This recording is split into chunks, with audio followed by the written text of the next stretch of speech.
হে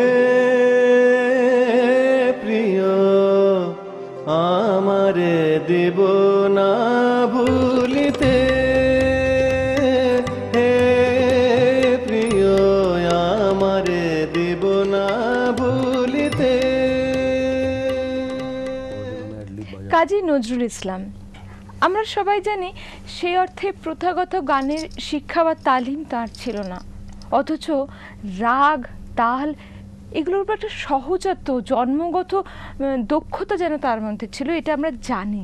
কিন্তু সত্যি অর্থে এবার তোমার কাছ থেকে জিজ্ঞেস করতে ইচ্ছে করে, তুমি তো পরিবারের একজন, ওনার তো সে অর্থে প্রথাগত শিক্ষা ছিল না, কিন্তু রাগ নিয়ে উনি যেভাবে খেলা করেছেন, নিজে রাগ সৃষ্টি করেছেন, এটা একটুখানি শুনতে চাই। আসলে কি হয়েছে, উনি একটা তার বেনুকা দোলনচাঁপা তিনি দুটো রাগ সৃষ্টি করেছিলেন। সেই সম্বন্ধে তিনি লিখেছেন যে আজকালকার বাংলা আধুনিক গানে আমার যত মনে আছে সিমেট্রির ভীষণ অভাব। হ্যাঁ, তো তার মনে হয়েছিল যে যদি রাগ সঙ্গীতে গ্রহ ন্যাস এইগুলো যদি নিয়ে আধুনিক গানে কাব্যগীতে সুর করা যায় তাহলে গানগুলিতে সমতা রক্ষা হয়। এটা তিনি ব্যাখ্যাও করেছেন, বলেছেন। কাজেই তার সব গানে, কাব্যগীতিতে বলো রাগাশ্রয়ী গানে বলো, রাগের ছোঁয়াচে কোনো রাগটা একদম পরিপূর্ণ রাগ, যেমন ভৈরবী ভৈরবী কি ললিত ললিত, সেগুলো খেয়াল ভাঙা। আবার এমন আছে যিনি বহু রাগের সংমিশ্রণ ঘটিয়েছে একটা গানে, যেমন ভরিয়া পরাণ শুনিতেছি গান, খুব প্রচলিত কালজয়ী গান, সেটা আবার বসন্ত বেহাগ, এরকম অনেক রাগের মিশ্রণে গান করেছেন। তবে জানো তো এটা একটা প্রতিভা ছাড়া হয় না, কেননা রাগের পথ খুব দুর্গম, সেটা কখনো মানে একটা জন্মে পার হওয়া যায় কিনা এখনও যারা জ্ঞানী গুণীরা রাগ সঙ্গীত শিল্পী বা রেকর্ড চর্চা করছেন তারাও বলেন না এখনও আমরা শেষে পৌঁছইনি, এটা পৌঁছে না। তবে কিন্তু নজরুলের এমনই একটা ছিল, সব দিকে একটা স্বরশ্রুতি, তার মানে রাগের বিভিন্ন, এমনকি জানো তো খেয়ালের লক্ষণ গীত যেটা হয় সেটা তো হিন্দিতে হতো, সেখানেও হাত দিয়েছেন। মানে এত ব্যাপ্তি ছড়িয়েছিলেন, যদি পূর্ণ জীবন পেতেন তাহলে আমাদের মনে হয় যে বাংলা গানের ভাণ্ডার আরও উনি সমৃদ্ধ করে যেতে পারতেন। কেননা তিনি দু একটি ধারারও সংযোজন করেছেন। এত বাংলা গানের বিভিন্ন ধারাতে ওনার অবাধ বিচরণ ছিল, সব ধারা। এবার দু একটি ধারা, যেমন একটা ধারার কথা আমি বলছি, ছোট করেই বলছি, সময় খুব কম, আর ওপার বাংলাতেও সবাই শুনছেন জানেন। ইসলামী গান কিন্তু তার বাংলা সঙ্গীতের ভাণ্ডার একটি সংযোজন। এই তার হিন্দু প্রীতি দেখে মুসলমান শ্রেণীর একটা ধর্মান্ধ লোকেরা তারা বাবার নামে অপপ্রচার করতেন।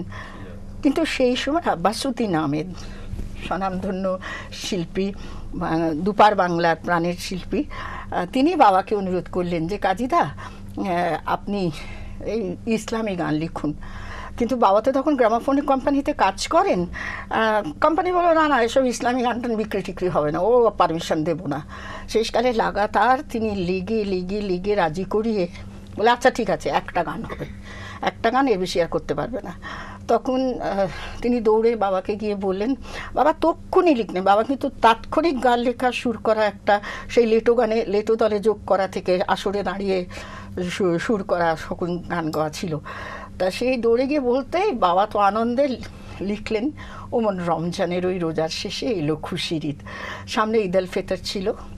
আর পরের দিন লিখলেন দ্বিতীয় অপিটের গান, দুটো গান হতো তো তখন, ইসলামের ওই সওদালয়ে এলো নবীন সওদাগর। তা এই ঈদে বেরোবে গানটা এই ভেবে আব্বাসউদ্দিন বাড়ি চলে গেছেন। এবার ঈদের বাজার করতে এসছেন যখন, তখন দেখেন ট্রামে বসে আছে পাশে একজন, ওমন রমজানের ওই রোজার শেষে এলো খুশির ঈদ করে গাইছেন। আবার রাস্তায় চলছে, তার পাশেতেও গাইছে।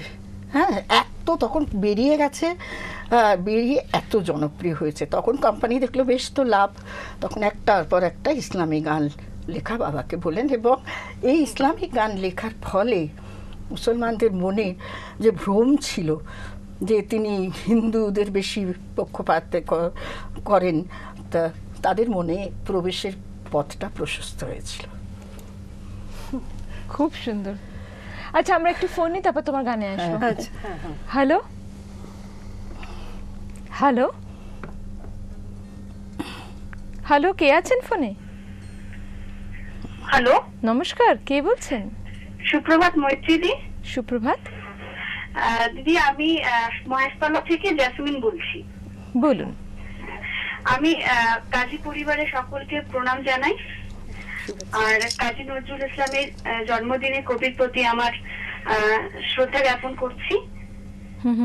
আর শিল্পীদের একটা অনুরোধ আছে শিল্পীদের প্রতি, জাগো অনশন বন্দি গানটা যদি করা হয় খুব ভালো লাগবে। আচ্ছা, করব করব শেষ করব, শেষে যদি সময় থাকে নিশ্চয়ই করব, আমি করব। কেননা তিনি তো সমাজের নিচুতলার মানে খেটে খাওয়া মানুষদের মুখপাত্র ছিলেন। জনমন মথিত বাণী জাগো অনশন বন্দির মধ্যে যে কথা আছে তার লেখার মধ্যে তিনি তুলে এনেছেন। তবে এই গানটা সুর নিয়ে একটা কথা আমি বলতে চাই, যে তখন এটা হলো ইন্টারন্যাশনাল সং, অন্তর্ন্যাশনাল, তখন এই সুরটা অরিজিনাল সুর পাওয়া যায়নি। তখন বাবা এটা সুর করে সত্য চৌধুরীকে দিয়ে সেই সময় গাইয়েছিলেন। হ্যাঁ, তো এই সুরটাও ঠিক অসুবিধা নেই বাবার প্রেজেন্সে। পরে মুজাফফর আহমেদ মানে কাকাবাবু বাবাকে ওই বড় লং প্লেইং রেকর্ডটা, যার মধ্যে ওই ইন্টারন্যাশনাল সঙ্গে জাগো অনশন বন্দি ওঠো রে যত জগতের লাঞ্ছিত ভাগ্য কত, এই সুরটা ছিল। কিন্তু অদ্ভুতভাবে ওই সুরটা স্ক্যান করে বললেন এইটার উপরে তুমি গানের কথাটা বসাও। তো তখন কাজী অনিরুদ্ধের বাবা ওইটার উপরে কথাগুলো বসেছেন, হুবহু মিলে গেল। এবং আজকাল এই যে কয়েকটা এই খুব ফোর্সফুল গান আর কি, নিশ্চয়ই তো এটা ওই সুরে গাওয়া হয়। আচ্ছা, আমরা নিশ্চয়ই সময় থাকলে এটা শুনবো। তবে তুমি গানের শোনাবে তো? একটু তার আগে আমি আরেকটা ফোন নিয়ে অবশ্যই। হ্যালো হ্যালো, হ্যালো, নমস্কার, কে বলছেন? নমস্কার, আমি কানাডা থেকে আশফাক চৌধুরী বলছিলাম। শুভ সন্ধ্যা, বলুন। এখন বলবো আমি? হ্যাঁ বলুন। করবো? হ্যাঁ বলুন। আমি শিল্পীদের সাথে একটু কথা বলতে চাচ্ছিলাম। বলুন। আচ্ছা, আমি মন্ট্রিয়ালে আমার একটি সংগঠন আছে, নজরুল রবীন্দ্র সেন্টার, তো সেটার চেয়ারপারসন বলছি। তো আমার ভীষণ ভীষণ নজরুল এবং রবীন্দ্রনাথ দুজনেরই ভীষণ ভক্ত আমি। তো আজকে নজরুলের এই শুভ জন্মদিনে খুব ভালো লাগছে, তারা টিভি আয়োজন করেছে নজরুল পরিবারের সদস্যদের নিয়ে আয়োজন। সেটা একটা ব্যতিক্রমধর্মী আয়োজন।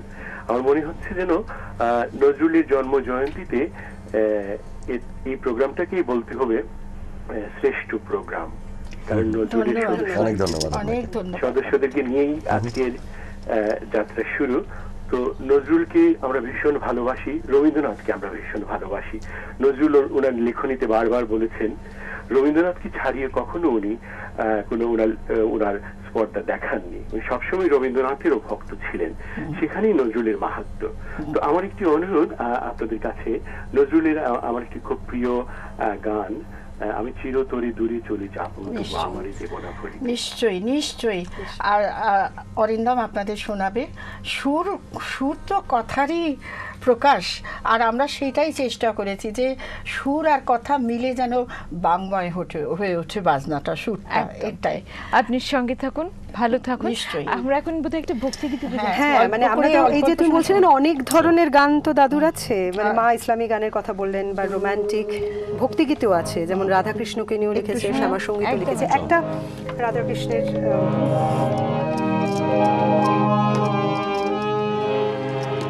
ওরে নীল যমুনার জল বল রে মোরে বল, কোথায় ঘন শ্যাম আমার কৃষ্ণ ঘন শ্যাম। ওরে নীল যমুনার জল আমি বহু আশায় বুক বেঁধে যে এলাম,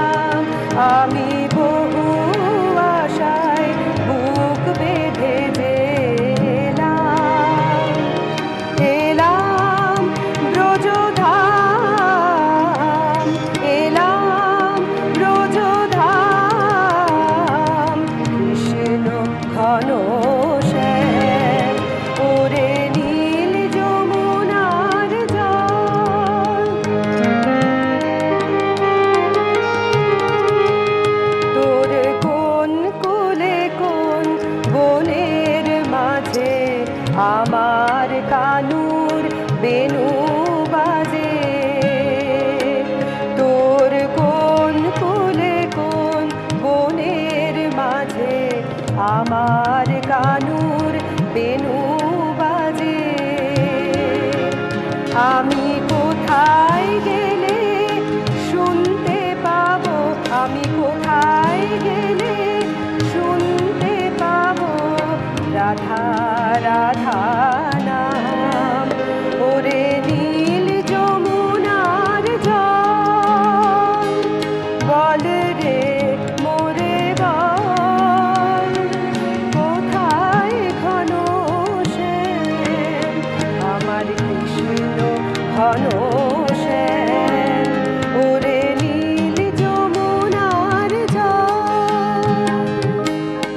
কৃষ্ণ প্রেমে ভালো বিভোর গান। না হলে কখনো এরকম গান বেরোয়? একদম। আমার হৃদয় মন্দিরে ঘুমায় গিরিধারী জাগে আমার জাগ্রত প্রেম দুয়ারে তার দাড়ি। শোনো, এগুলো ভাবলে বললে দেখো একটা অনুভূতি জন্ম হয়। তুমিও আবিষ্ট হয়ে শুনছিলে। এইখানেই হলো নজরুলের গানের ভক্তিগীতে কেন সব গানই যদি যথাযথভাবে প্রাণ প্রতিষ্ঠা করে গাওয়া হয়, কাজ রাগ ব্যবহার করেছেন বলেই তাকে জটিল করে তুলতে হবে। ভীষণ ভালো আবেগ দিয়ে সব কিছু ব্যবহার করলে নজরুলের গান চিরন্তনী গান হয়ে থাকে। একদম তাই।